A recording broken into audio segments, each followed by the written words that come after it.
Hello everyone, What If Blue here, and today's What If is what if Mark was a Saiyan or a part Saiyan? Now, you're gonna ask me, how is that possible? How can Mark become a Saiyan in the Invincible universe? Well, considering Mark in the comics, I don't know if this is a spoiler. I'm sorry. I'm sorry if I'm spoiling something, but considering Mark has a very special bloodline that differs from other Viltrumites, let's say this time since Nolan had kids with a human, this special bloodline combined with human DNA creates a new mutation called Saiyan DNA. Now, Mark isn't 100% Saiyan, he still has Viltrumite DNA inside of him. Let's say his Viltrumite side is 20% and the Saiyan side is 80% for now.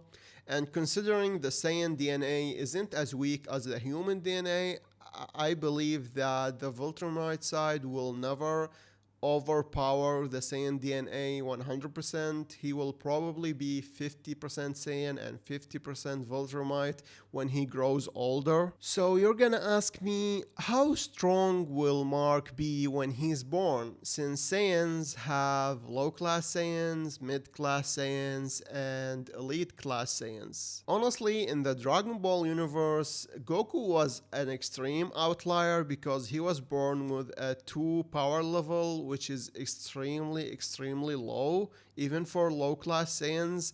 The power level should be from 100 to 1000 from low class to elite, and there are like extreme outliers like Broly, which was born with a 10,000 power level, which we won't count here. So let's say Mark was born with a 200 or 300 power level, which is still insane for the Invincible universe because we know in the original Dragon Ball, Roshi was able to destroy the moon with a power level of like 300. That was all put into his Kamehameha.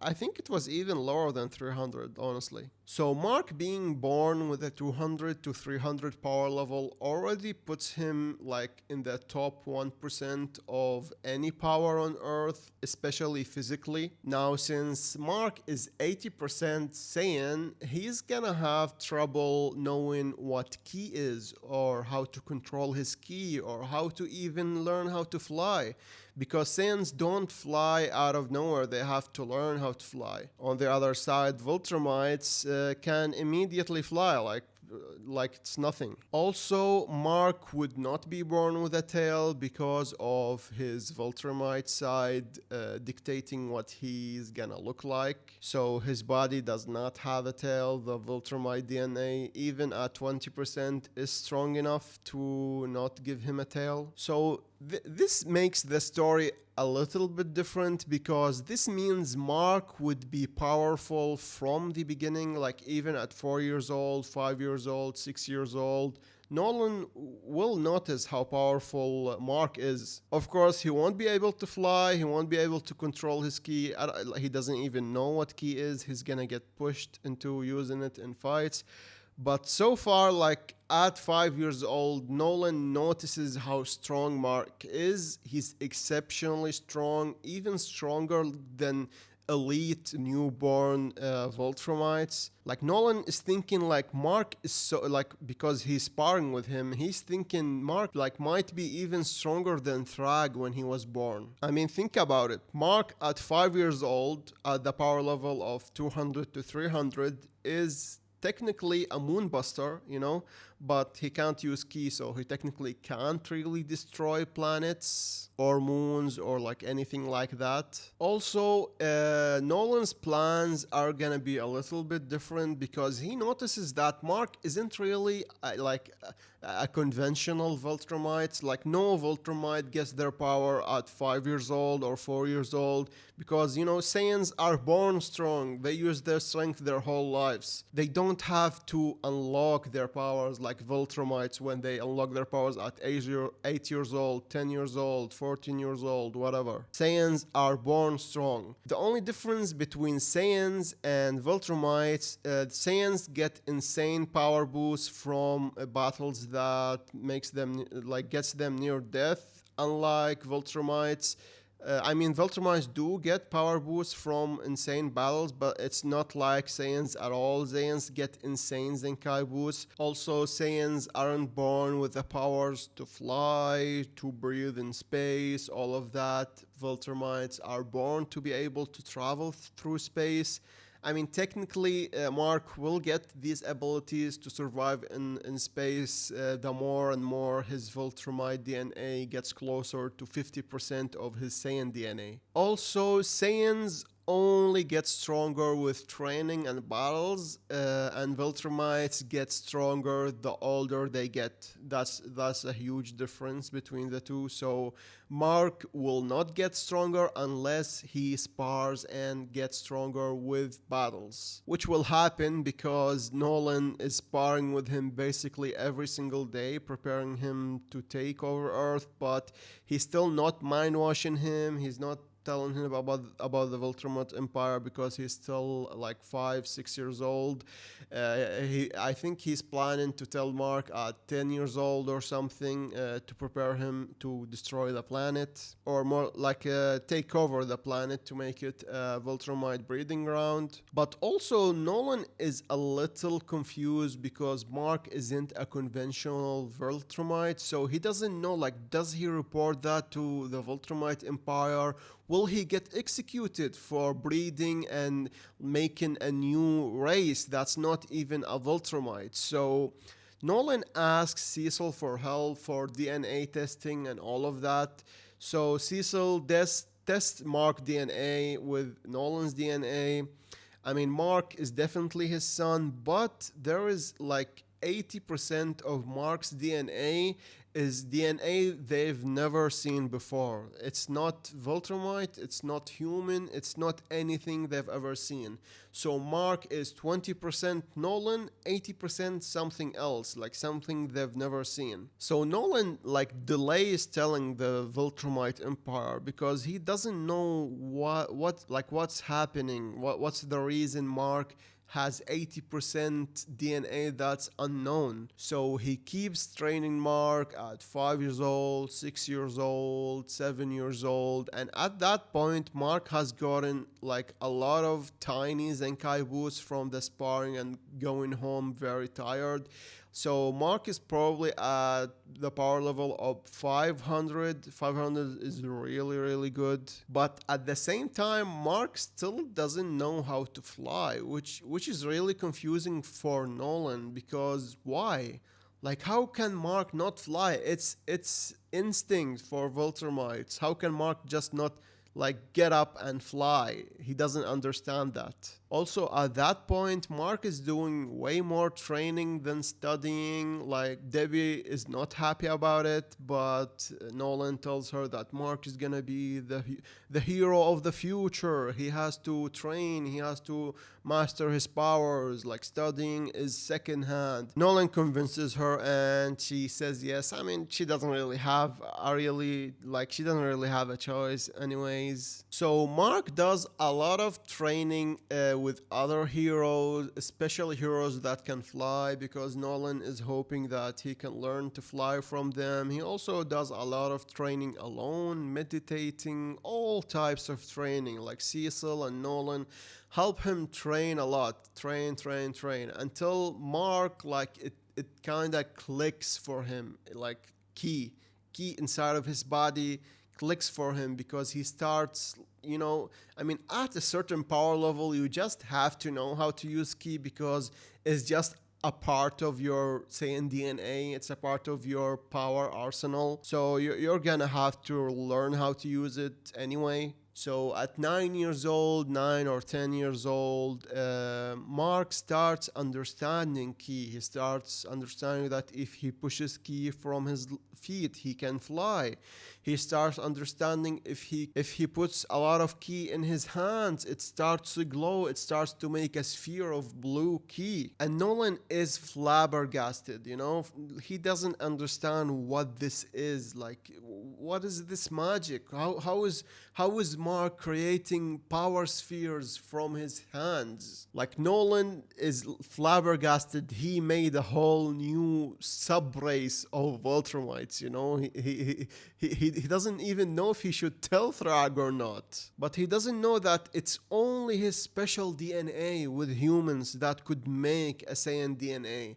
If another Viltrumite breeds with humans, they will just create a Viltrumite. It's only that royal DNA inside of Mark's blood that made him half a Saiyan, half a Viltrumite. So at the point that Mark is about 12 years old, his Viltrumite DNA is about close to 40% and his Saiyan DNA is about 60%, which basically makes him a reinforced Saiyan version because, Saiyans can't really survive in space unless you're a Super Saiyan God or something. But now Mark has 40% Viltrumite DNA. He can survive in space. He can travel at super speeds because Viltrumite's travel speed are insane. So in this story, I'm gonna say that Nolan doesn't really tell Mark about the Voltron Empire until he's about 15 or 16. But the events are gonna be completely different in this story because it's gonna be super fast. Like, we're gonna get to the Voltron War and stuff very fast. We're gonna skip most of the arcs, and you're gonna know why later. So at 16 years old, after receiving many Zenkai boosts and training, and Cecil making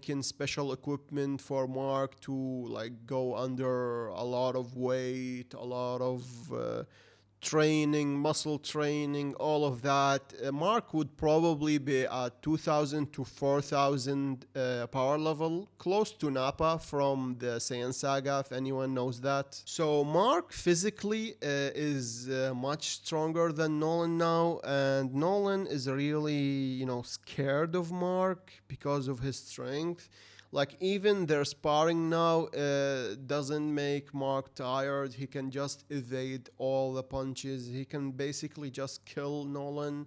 So Nolan is really scared of Mark, which puts a really a dent in his plans to kill the guardians of the guardians of the globe. And so Nolan tells Mark about all the Voltron stuff and how he was sent here to breed and to see if the human DNA is compatible with the Voltron DNA. And obviously Mark has lived on Earth his whole life, so he says, no, I'm not gonna take over Earth. I'm not gonna help you take over Earth. And if you try to take over Earth, I'm going to stop you. So Nolan and Mark have a fight, a huge fight, but unfortunately for Nolan, this version of Invincible, this version of Mark, is nothing like the show. He is an elite, the only Viltrumite that can actually fight with Mark hand to hand is probably Thrag. So Mark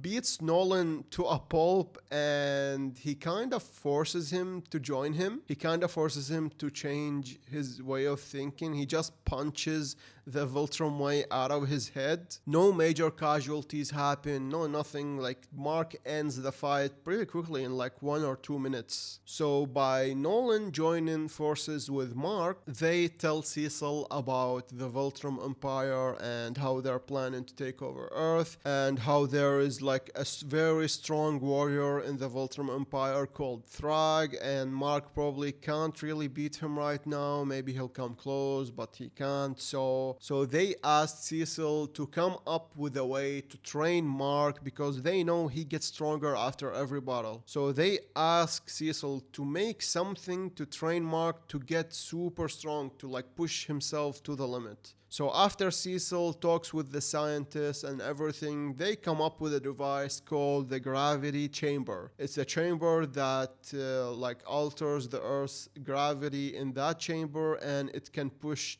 to 100, 200 times the Earth's gravity, which Mark starts training in that room, in that chamber, 5 to 6 hours a day. Like, besides studying a little bit, then resting and eating. Mark does that for 1 or 2 years until like 100 times gravity is nothing to him. Now, Mark is extremely strong. He's close to 200 to 300,000 power level, which is as much as Goku from the Frieza saga after he trained under 100 times gravity. So now basically Mark is like a deity in that universe. No one can touch him, not even Thrag. Mark can probably just split Thrag in half. So the next time Anissa arrives to Earth to try and, tell Mark and Nolan what's happening with the mission. Why are we not getting updates? And they tell her they flipped on the like Viltrumite Empire. They're not gonna help them anymore. She tries to fight Mark, and Mark literally bodies her with less than 1 second, and she is shook. She's like, what? She has never seen power like that, even from Thrag. Like, Mark was so fast, so powerful. She was down before she could even blink. So honestly, after Mark gets all of like this deity-like power, he tells Anissa to guide him to Thrag.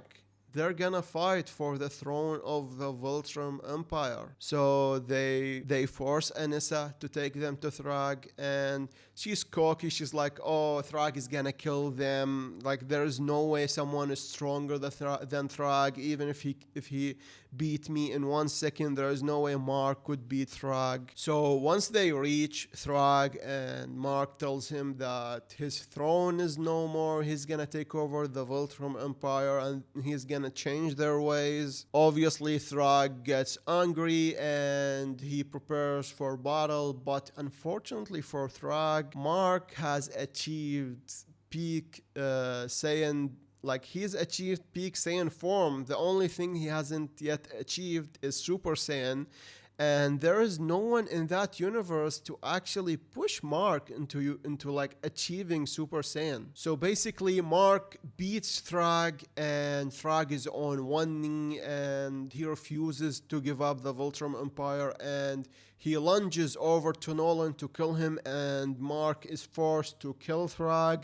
He splits Thrag in half with both of his hands, and Thrag is no more. Mark has taken control of the Voltrum Empire, and he tells them to not kill anymore. And the rest of the story, which starts in season 1, all of this happened before season 1 starts, kind of, because Mark has done all of this as a teen.